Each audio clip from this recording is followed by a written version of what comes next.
With this staff, you shall do my wonders.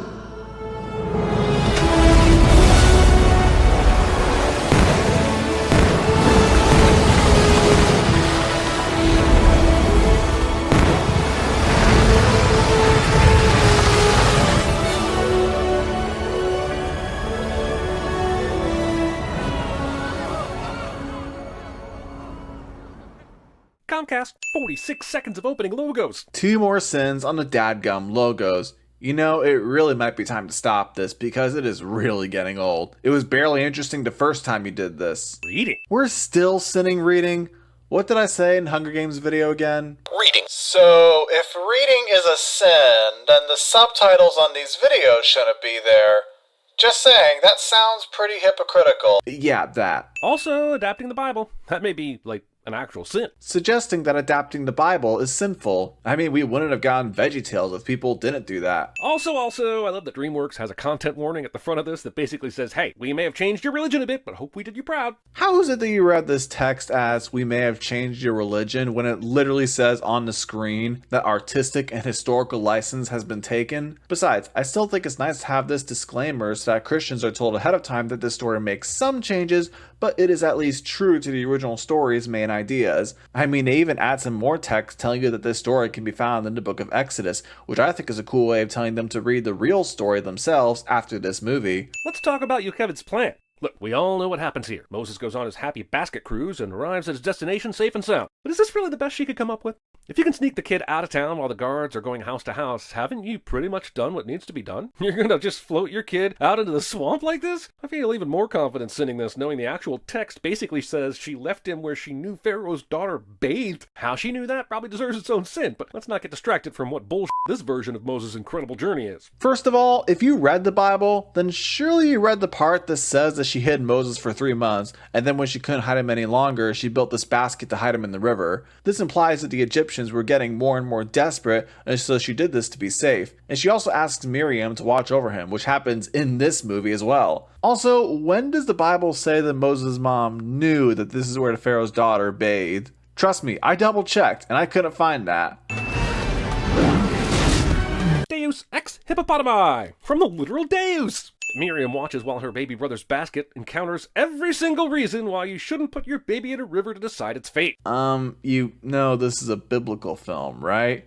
Meaning God is around to watch over Moses? I mean, that's one of the main things about Christianity, that God is always around to protect people. Pharaoh's wife isn't bathing in this scene. What? It's in the actual Bible. No, the Pharaoh's daughter was the one who was bathing, not his wife. You even said that a couple sins ago. That's one of the changes this movie makes, making the Pharaoh Moses' father instead of his grandfather. No, I'm not sure why they did that, but it's fine.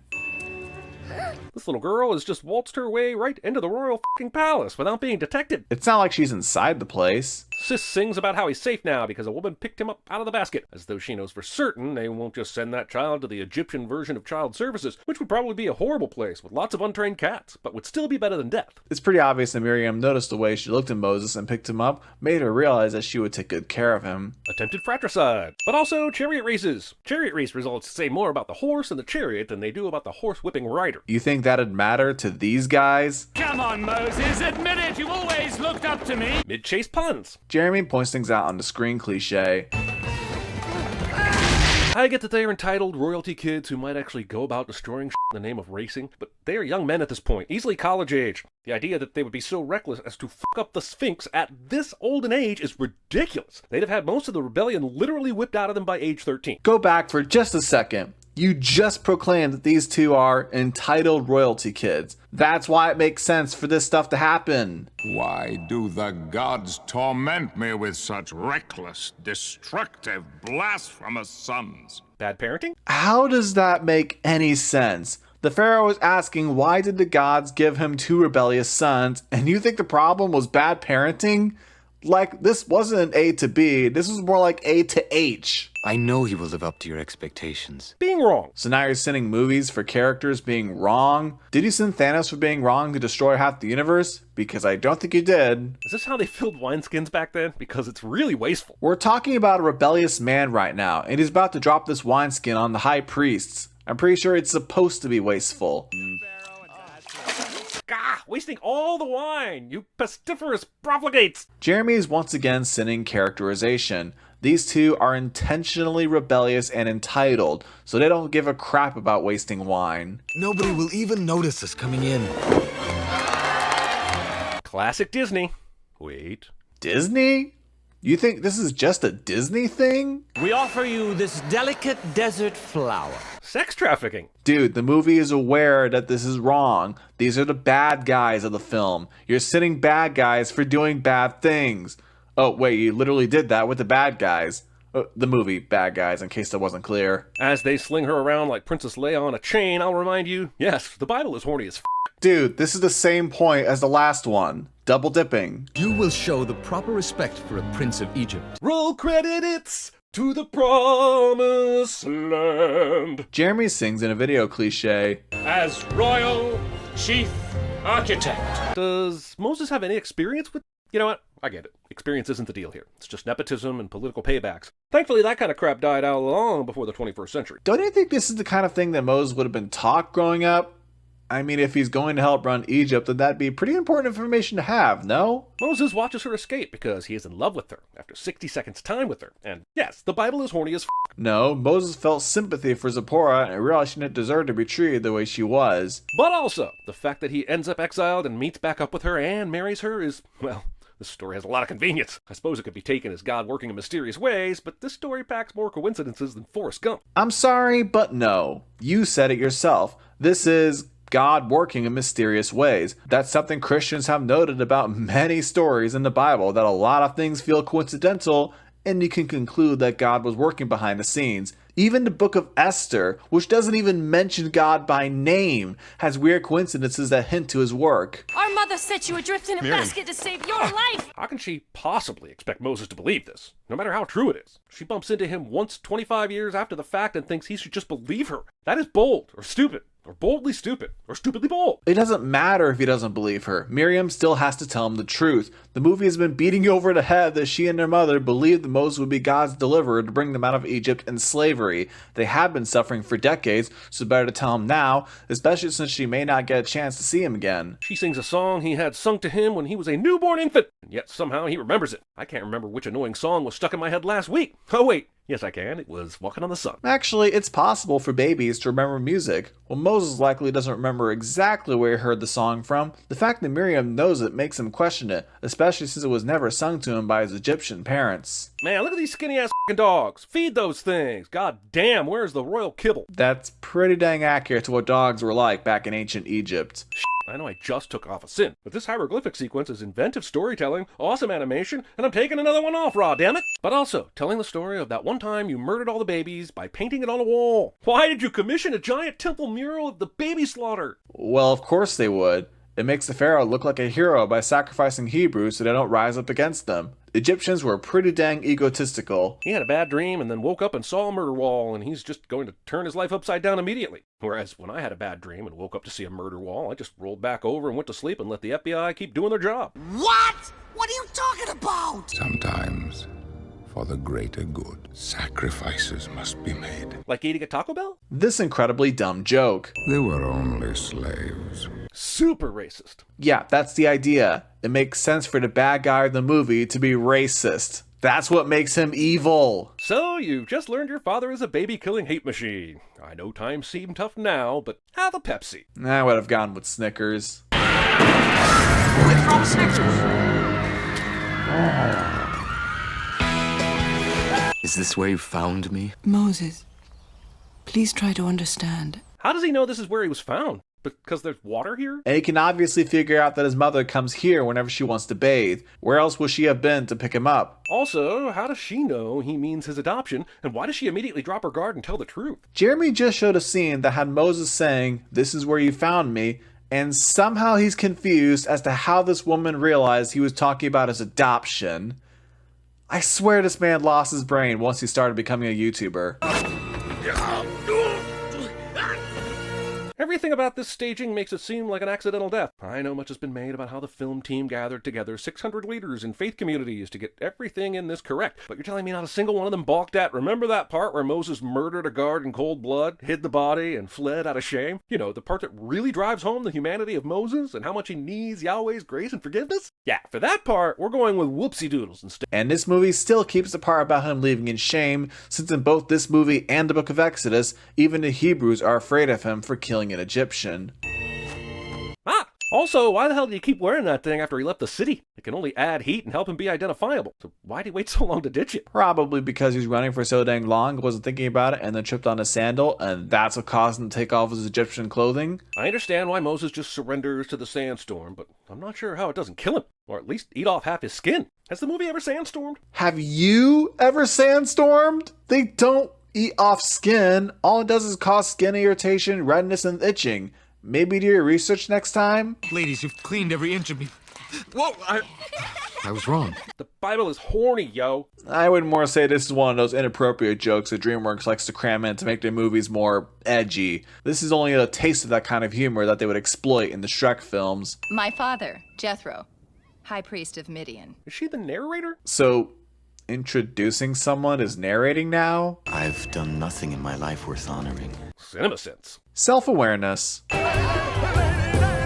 This movie glosses over attraction, courtship, and a host of other human emotions just to marry these two as quickly as possible. It's almost like this romance isn't that important to the story and it all happens in a montage or something. I mean, you can literally see that time has passed by the fact that Moses has a beard now. Also, this Heaven's Eyes song isn't even about them falling in love at all. It's about understanding things from a greater perspective. I'm starting to feel like squeezing the entire book of Exodus into 90 minutes may have been too tall a task. If you really think that this movie squeezed the entire book of Exodus into 90 minutes, then you haven't actually read it, which I guess makes sense, as your mantra is that books don't matter.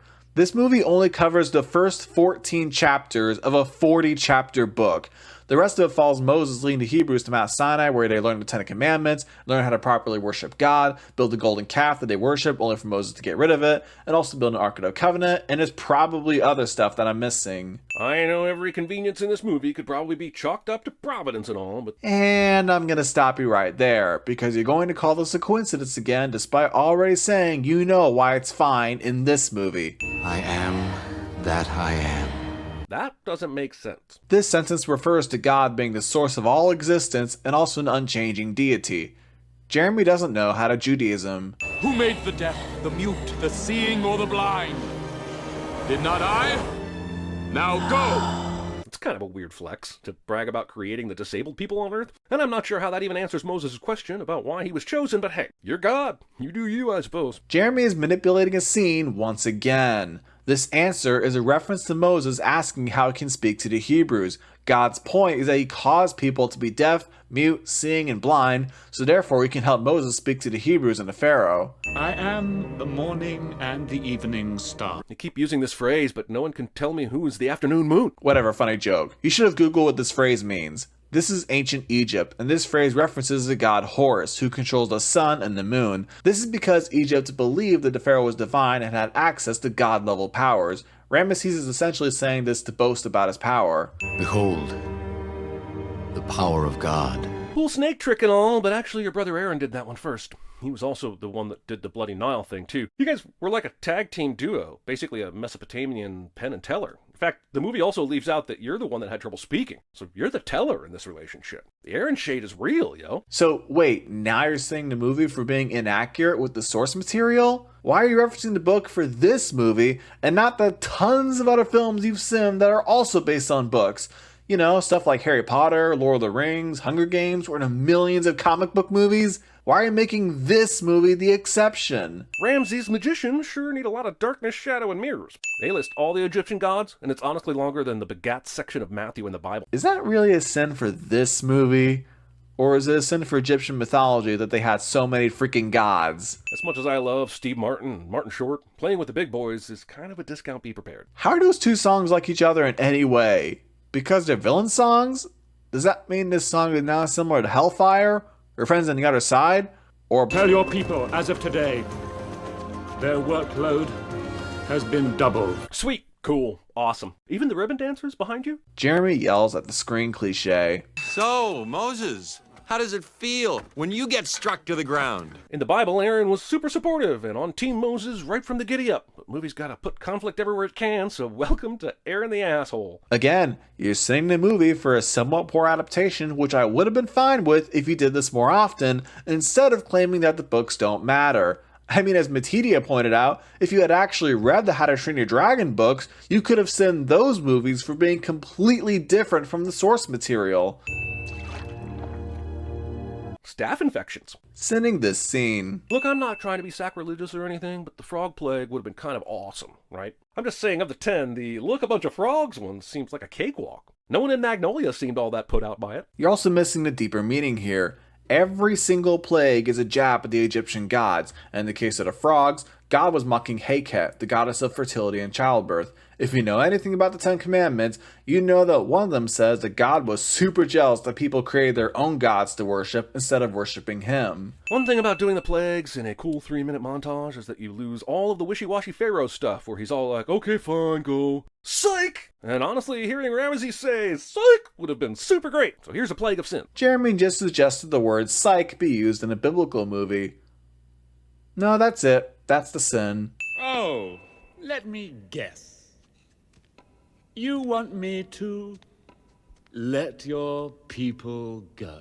But how do you get up there, though? But also, let them go, peace be gone. We will not let you go, let them go. Jeremy sings in a video cliche. I hoped I would find you here. Well, it's a good thing that you were able to get here without any guards or security stopping the guy that's literally bringing plagues on them. Probably because it's super dark out. That was the penultimate plague before the baby murder one. Why can't things be the way they were before? Why doesn't Ramesses just kill Moses and say he disappeared? He's not a good guy, Ramesses, is he? Are you forgetting that these two used to be close friends?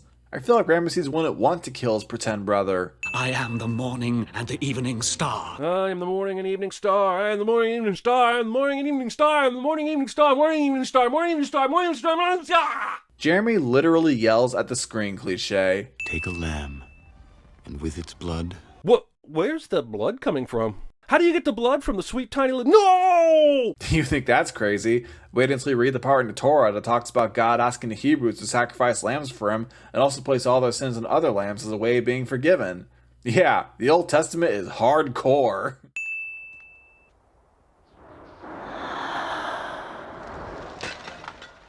It's biblically accurate, but it's also a kids movie that is showing the murder of a bunch of kids. This movie was rated PG. Just because it's animated, that doesn't mean it's a kids movie. I watched Rango recently, and that definitely isn't for kids, as it has smoking, alcohol, cursing, violence, and death. Heck, you're not going to call a Predator or Killer of Killers a kids movie, are you? Moses, maybe read the room. He wants to bring some sort of comfort to him after God just killed his child.